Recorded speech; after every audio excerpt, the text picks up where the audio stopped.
bienvenue à cette célébration.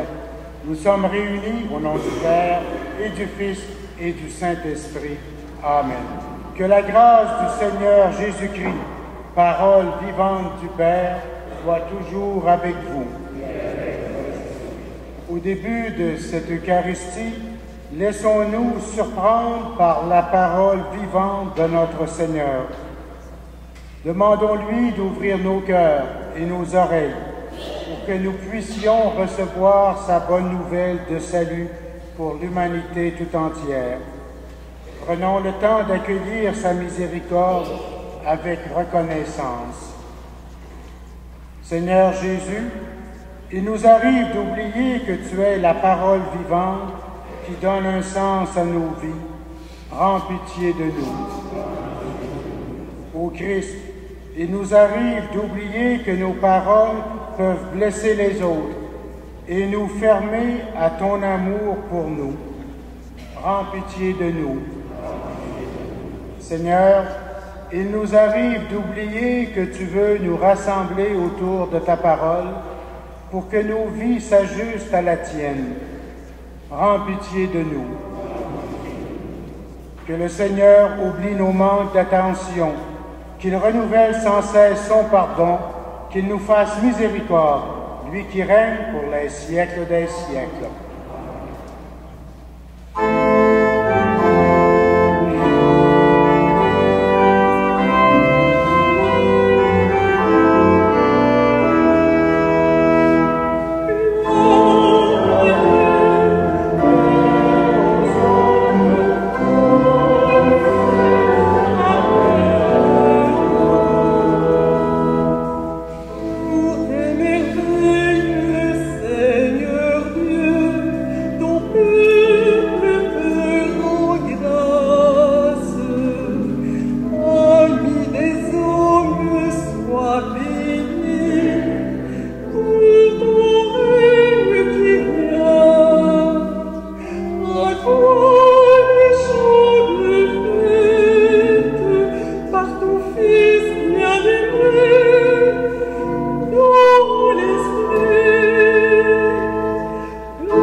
Accorde-nous, Seigneur, de pouvoir t'adorer sans partage et d'avoir pour tout homme une vraie charité.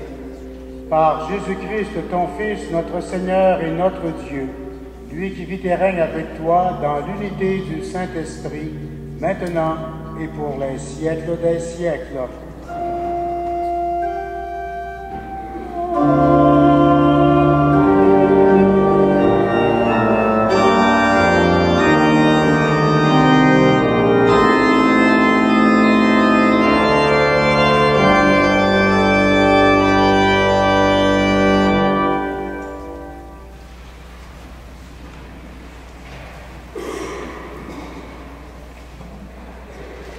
Lecture du livre de Jérémie. Le Seigneur m'adressa la parole et me dit, « Avant même de te former dans le sein de ta mère, je te connaissais. Avant que tu viennes au jour, je t'ai consacré. Je fais de toi un prophète pour les peuples. Lève-toi, tu prononceras contre eux tout ce que je t'ordonnerai. Ne tremble pas devant eux, sinon c'est moi qui te ferai trembler devant eux. Moi je fais de toi aujourd'hui une ville fortifiée, une colonne de fer, un rempart de bronze pour faire face à tout le pays, au roi de Juda et à ses chefs, à ses prêtres et à tout le peuple. Ils te combattront, mais ils ne pourront rien contre toi, car je suis avec toi pour te délivrer. Parole du Seigneur.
Lecture de la première lettre de saint Paul apôtre aux Corinthiens. Frères et sœurs, parmi les dons de Dieu, vous cherchez à obtenir ce qu'il y a de meilleur. Eh bien, je vais vous indiquer une voie supérieure à toutes les autres.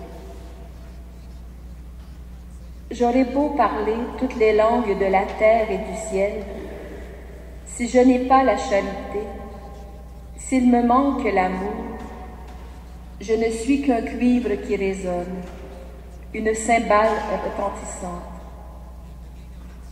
J'aurais beau être prophète, avoir toute la science des mystères et toute la connaissance de Dieu, et toute la foi jusqu'à transporter les montagnes. S'il me manque l'amour, je ne suis rien. J'aurais beau distribuer toute ma fortune aux affamés, j'aurais beau me faire brûler vif, s'il me manque l'amour, cela ne me sert à rien.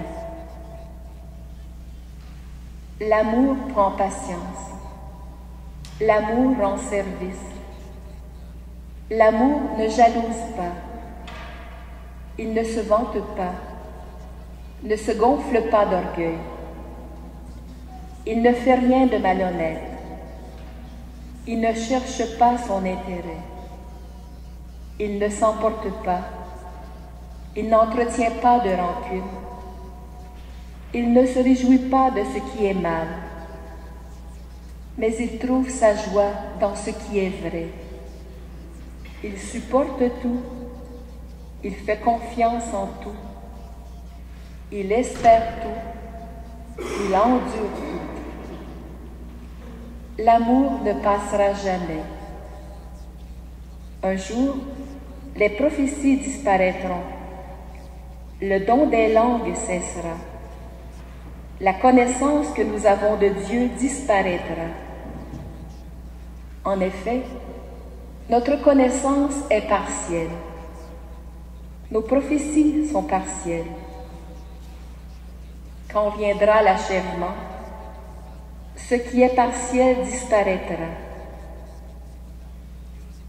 Quand j'étais un enfant, je parlais comme un enfant.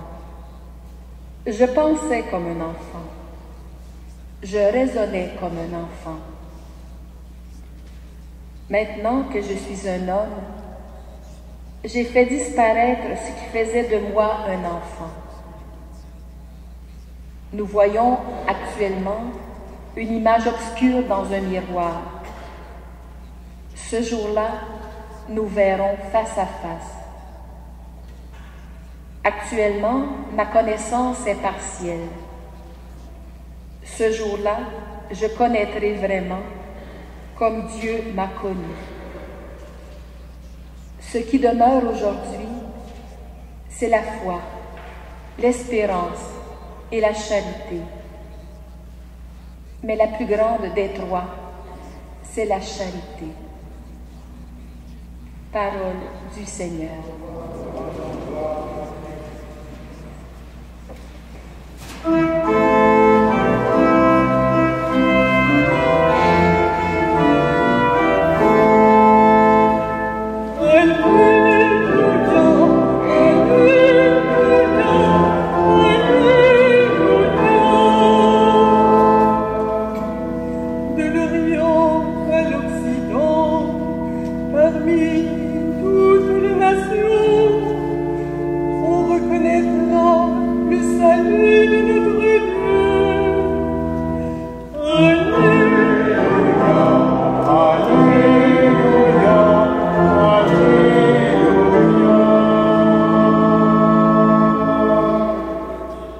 Le Seigneur soit avec vous.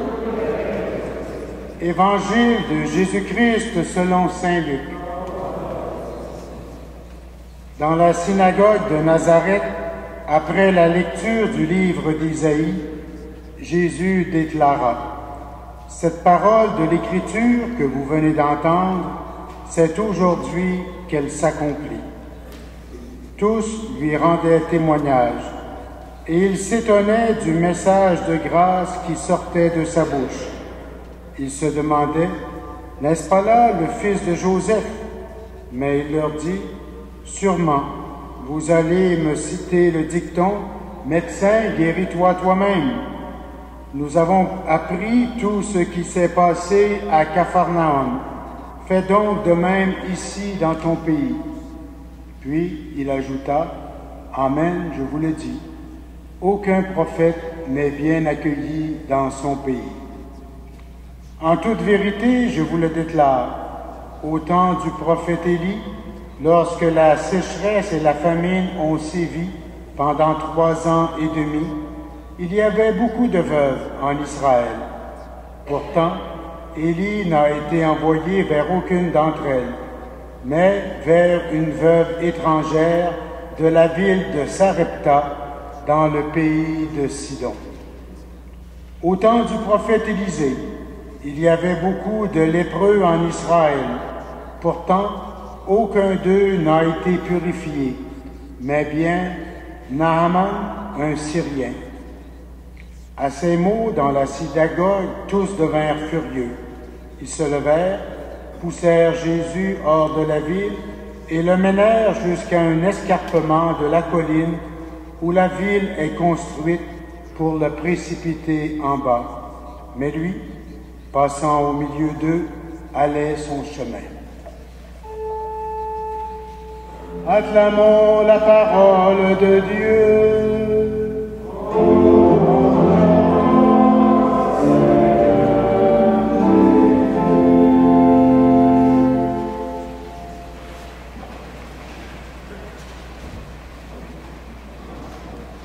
À partir des textes de la parole de Dieu de ce dimanche, surtout ceux de la première et de la troisième lecture, un thème dominant est proposé à notre réflexion. C'est celui du prophétisme. Qu'est-ce qu'un prophète? Disons d'abord ce que ce n'est pas. Un prophète, ce n'est pas en premier lieu celui qui prédit l'avenir, celui qui annonce ce qui va arriver. Un prophète, dans notre tradition judéo-chrétienne, c'est celui qui parle au nom de Dieu pour faire ses volontés. Dans l'Ancien Testament, Dieu a donné sa loi à Moïse pour la faire connaître à son peuple. Il a aussi parlé par ses prophètes. Il y a eu de beaux prophètes, de bons prophètes et aussi de faux prophètes, ces hommes qui abusaient le peuple et ne disaient pas la vérité de Dieu. Il y a eu de petits prophètes comme Jonas, Michée, Joël et aussi les grands prophètes comme Isaïe, Jérémie, Ézéchiel et Daniel. Dans le Nouveau Testament, Jésus est le grand prophète, le prophète par excellence, car il est celui qui nous parle au nom de Dieu le Père. Nous le savons, Jésus-Christ est celui qui nous dit en profondeur qui est Dieu et ce que Dieu attend de nous. Est-ce qu'il y a eu ou peut y avoir d'autres prophètes que ceux que j'ai nommés? Bien sûr. Tout au long de l'histoire, il y a eu des hommes et des femmes qui ont parlé à l'humanité au nom de Dieu. Ils ont essayé de dire, de concrétiser ce que Dieu voulait nous rappeler compte tenu des diverses circonstances. De plus, chacun de nous, par notre baptême, nous sommes devenus prophètes. C'est ce que signifie l'onction que le prêtre a fait sur nous avec le Saint-Crème. Par cette onction, faite au moment de notre baptême, nous sommes consacrés et sous la mouvance de l'Esprit Saint pour devenir prophètes du Seigneur. Dans la première lecture, Jérémie, en racontant sa vocation de prophète, il nous rappelle les éléments importants de la vie de prophète et éléments qui sont encore valables pour chacun et chacune d'entre nous. Le premier, c'est que nous avons été choisis par Dieu. Ce n'est pas nous qui nous sommes donné une mission, mais c'est Dieu qui nous l'a donnée. Il y a un appel commun qui a été donné à chacun et chacune de nous, comme il y a aussi des appels particuliers qui sont donnés à l'un ou l'autre d'entre nous, compte tenu des circonstances et des qualités particulières de chacune des personnes. Quand le Seigneur dit à Jérémie qu'il l'a connu dès avant sa naissance, il veut signifier par là sa souveraine liberté et le fait que c'est lui, Dieu, qui prend l'initiative. À la base de tout prophétisme, il y a un appel divin. Le prophète Jérémie, comme la majorité des prophètes, se sent inapte à exercer le rôle de prophète.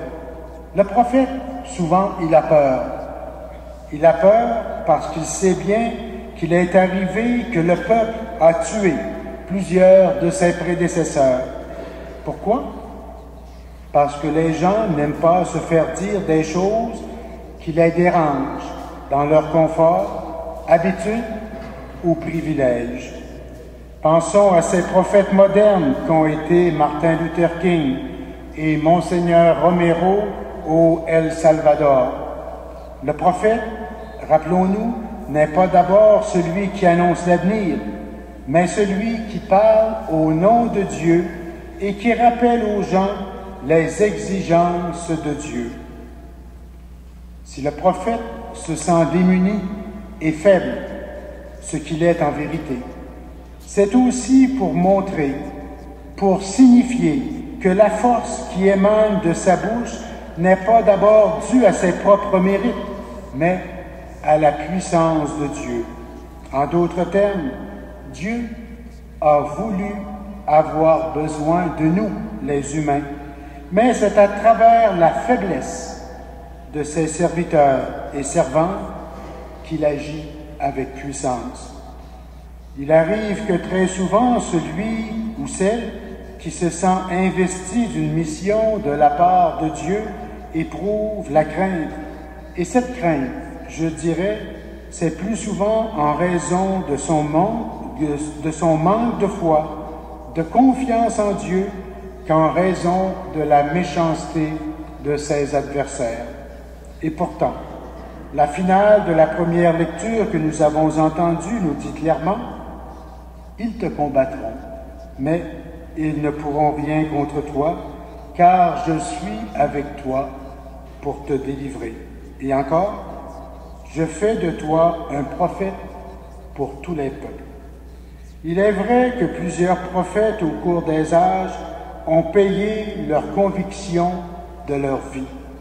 Mais nous savons que leurs œuvres se poursuivent et que la victoire finale appartient à Dieu.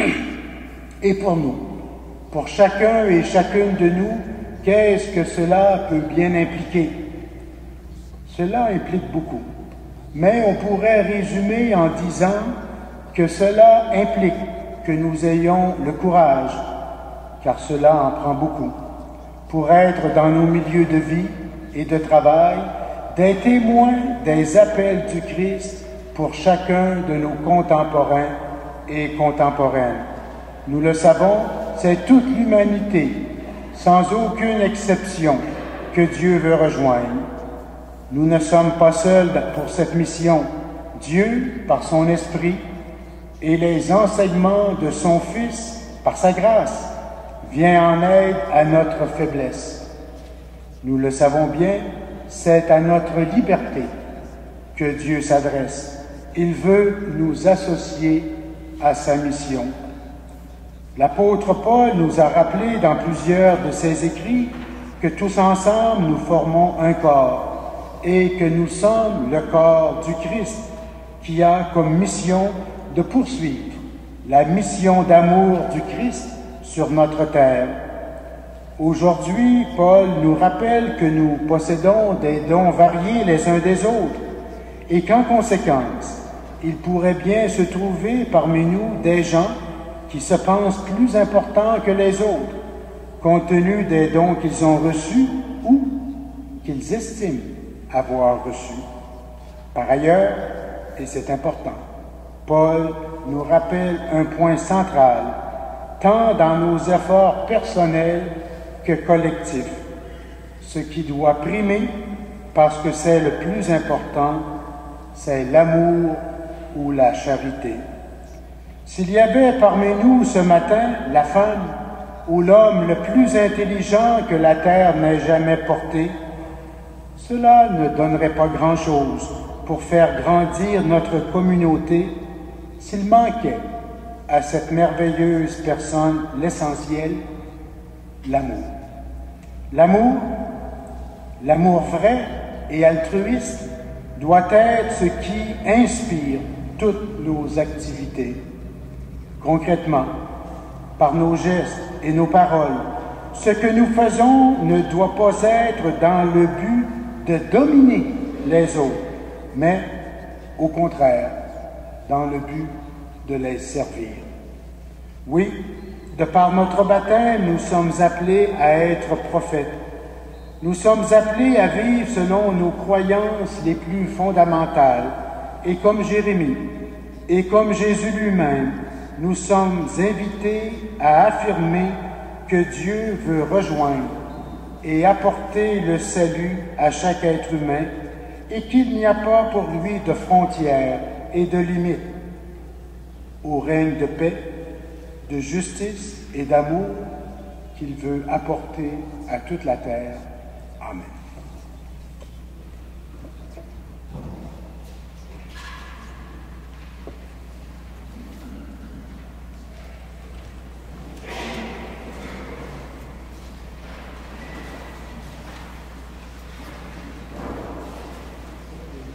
Avec fierté, proclamons notre foi. Je crois en Dieu, le Père Tout-Puissant, Créateur du ciel et de la terre, et en Jésus-Christ, son Fils unique, notre Seigneur, qui a été conçu du Saint-Esprit, est né de la Vierge Marie, a souffert sous Ponce Pilate, a été crucifié, est mort et a été enseveli, est descendu aux enfers, le troisième jour est ressuscité des morts, est monté aux cieux, est assis à la droite de Dieu le Père Tout-Puissant, d'où il viendra juger les vivants et les morts.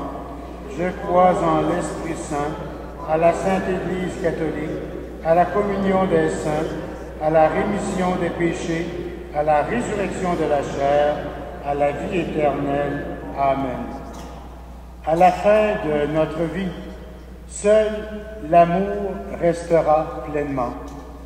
Présentons donc notre prière à Dieu pour que notre monde grandisse dans son amour.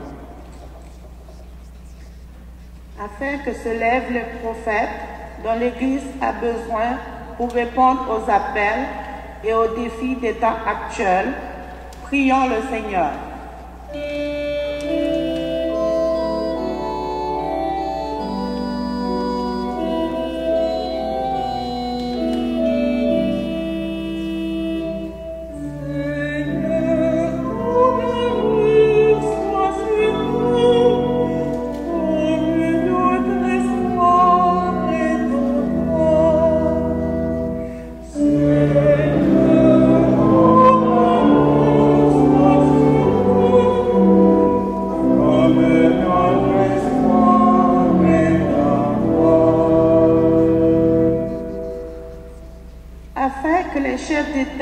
Exercent leur pouvoir pour encourager la lutte contre le racisme et le respect des droits de la personne et la protection de l'environnement.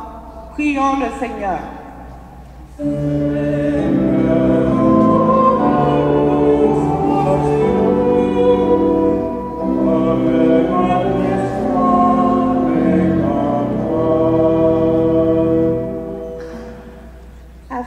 Les personnes rejetées à cause de leur foi gardent l'espérance et découvrent la vraie joie. Prions le Seigneur.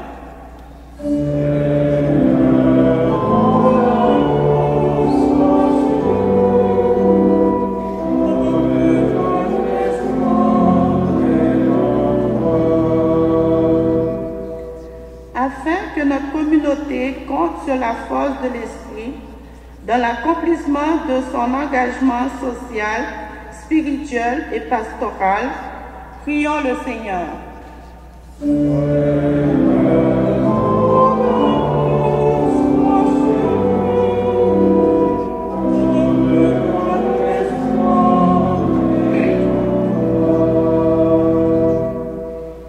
Dieu notre Père, entends notre prière. que se lèvent les prophètes dans notre monde, dont notre monde a besoin, pour relever les nouveaux défis qui se présentent à lui. Nous te le demandons par ton Fils Jésus-Christ, notre Seigneur.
Frères et sœurs, prions ensemble au moment d'offrir le sacrifice de toute l'Église. Pour te servir, Seigneur, nous déposons nos offrandes sur ton autel. Accueille-les avec indulgence, pour qu'elles deviennent le sacrement de notre salut. Par Jésus-Christ, ton Fils, notre Seigneur et notre Dieu, lui qui vit et règne avec toi dans l'unité du Saint-Esprit, maintenant et pour les siècles des siècles. Le Seigneur soit avec vous. Élevons notre cœur. Rendons grâce au Seigneur notre Dieu. Vraiment, il est juste et bon de te rendre gloire, de t'offrir notre action de grâce toujours et en tout lieu, à toi, Père très saint, Dieu éternel et tout-puissant. Ton amour pour le monde est si grand que tu nous as envoyé un Sauveur. Tu l'as voulu semblable aux hommes en toutes choses, à l'exception du péché, afin d'aimer en nous ce que tu aimais en lui. Nous avions rompu ton alliance, nous la retrouvons dans l'obéissance de ton Fils. Voilà pourquoi, Seigneur, avec les anges et tous les saints, nous proclamons ta gloire en chantant.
Toi qui es la source de toute sainteté, Seigneur, nous te prions.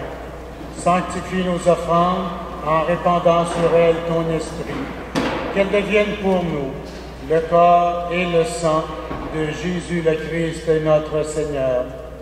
Au moment d'être livré et d'entrer librement dans sa passion, il prit le pain, il rendit grâce, il le rompit et le donna à ses disciples en disant: « Prenez et mangez-en tous, ceci est mon corps livré pour vous.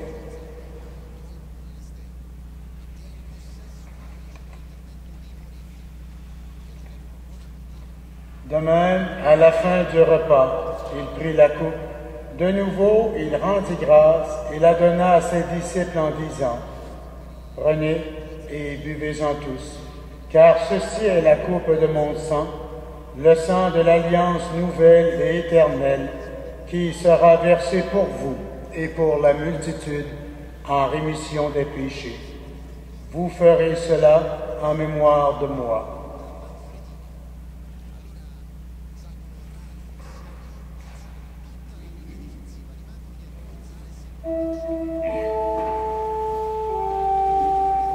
Proclamons le mystère de la foi.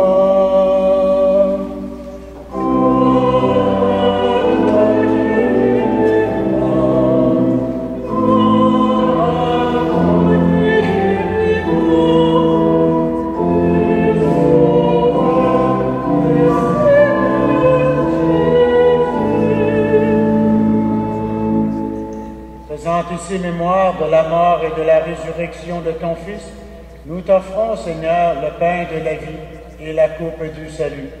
Et nous te rendons grâce, car tu nous as choisis pour servir en ta présence.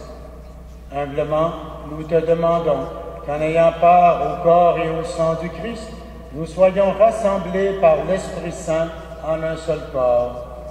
Souviens-toi, Seigneur, de ton Église répandue à travers le monde. Fais-la grandir dans ta charité avec le pape Benoît XVI, notre évêque Christian et tous ceux et celles qui ont la charge de ton peuple. Souviens-toi aussi de nos frères et de nos sœurs qui se sont endormis dans l'espérance de la résurrection. Nous prions spécialement ce matin pour M. Marcel Bilodeau. Nous prions également pour tous ceux et celles qui ont quitté cette vie. Reçois-les dans ta lumière auprès de toi. Sur nous tous, enfin, nous implorons ta bonté. Permets qu'avec la Vierge Marie, l'Immaculée Conception, avec les apôtres et les saints de tous les temps qui ont vécu dans ton amitié, nous ayons part à la vie éternelle et que nous chantions ta louange par Jésus-Christ, ton Fils bien-aimé. Par lui, avec lui et en lui, à toi, Dieu le Père Tout-Puissant, dans l'unité du Saint-Esprit, tout honneur et toute gloire pour les siècles des siècles. Unis dans un même esprit, nous allons reprendre la prière que Jésus nous a donnée en la chantant. Notre Père qui es aux cieux, que ton nom soit sanctifié, que ton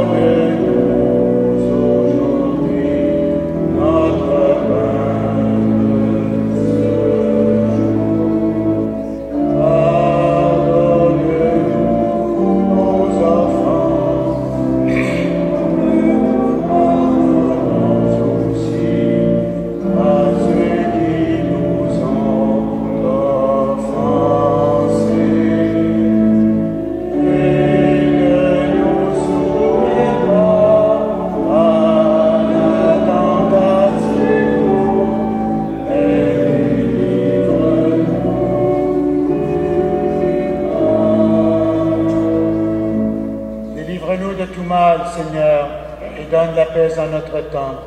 Par ta miséricorde, libère-nous du péché, rassure-nous devant les épreuves. En cette vie où nous espérons le bonheur que tu promets et l'avènement de Jésus-Christ, notre Sauveur.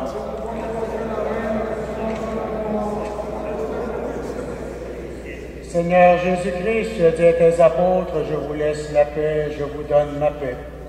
Ne regarde pas nos péchés, mais la foi de ton Église. Pour que ta volonté s'accomplisse, donne-lui toujours cette paix et conduis-la vers l'unité parfaite, toi qui vis et règnes pour les siècles des siècles. Que la paix du Seigneur soit toujours avec vous.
Heureuses les invités au repas du Seigneur. Voici l'agneau de Dieu, celui qui enlève le péché du monde. Seigneur, je ne suis pas digne de te recevoir, mais dis seulement une parole et je serai guéri. Que le corps et le sang du Christ nous gardent pour la vie éternelle.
Dans quelques instants, c'est-à-dire à 11h30, j'aurai le plaisir de baptiser la petite Sophia.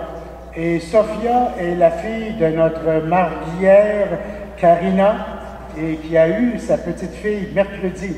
Et comme les parents de Karina sont venus du Mexique, il y a ici son père, sa mère, son frère et sa petite copine.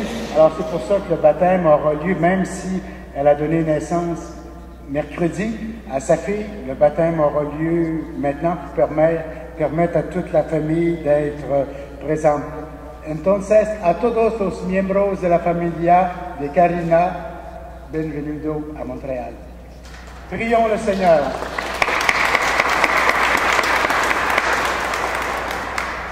Nous avons été fortifiés, Seigneur, par le sacrement de notre rédemption.